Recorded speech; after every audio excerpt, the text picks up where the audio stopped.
రెండోది, కాశ్మీర్ ముఖ్యమంత్రి చాలామంది లా అబైడింగ్ సిటిజన్స్ అంతా ఎవరొచ్చినా గౌరవంగా డిక్లరేషన్ ఇచ్చి లోపలికి వెళ్ళారు. వాళ్ళకి ఎవ్వరు అబ్జెక్షన్ చేయలేదు. అదే మరిగా ఇప్పుడు మాట్లాడుతూ ఒక మాట మాట్లాడుతున్నాడు, నేను 4 గోడల మధ్య బైబిల్ ప్రాక్టీస్ చేస్తానని, బయటకు వెళ్తే హిందూ మతాన్ని గౌరవిస్తానని.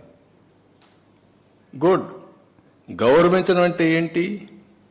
ఆ టెంపుల్కి పోయినప్పుడు ఆ టెంపుల్లో ఉండే సాంప్రదాయాల్ని పాటించడం, అక్కడుండే ఆచారాల్ని అమలు చేయడం, ఆ నియమాల్ని నిబంధనల్ని తప్పకుండా ఉల్లంఘించకుండా పాటించడం అంటే మీరు వేరే మతాల్ని గౌరవించినట్టు.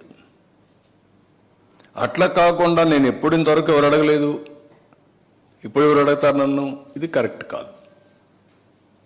అందుకని ఈరోజు నేను అడుగుతున్నా, మీకు గౌరవం ఉంది, మీరే ఒప్పుకుంటున్నా నేను Bible చదువుకుంటానని.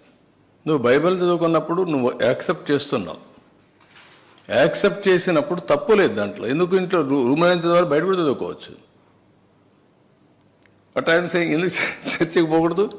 I'm asking straight question, don't mistake me. రాష్ట్రంలో ఉండే ప్రజలందరూ ఆలోచించాలి.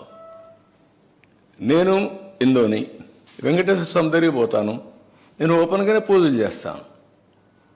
అదే మరి చర్చికి పోతాను, వాళ్ళ నియమాల్ని నిబంధనల్ని పాటిస్తాను. మసీదుకు పోతాను, వాళ్ళు గౌరవిస్తాను.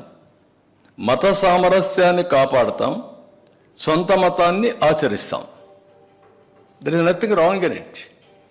Why should we hide? ఎందుకు దాచిపెట్టుకోవాల్సి? నేను లోపల ఎందుకు చదవాలి? You can read outside, nothing wrong. నేను తప్పుపట్టడం లేదు. కానీ లోపల మాత్రం చేస్తాను, బయట మాత్రం చేయను, నాది మానవత్వం అని మాట్లాడుతున్నాను. నేను మానవత్వం ఏంటి?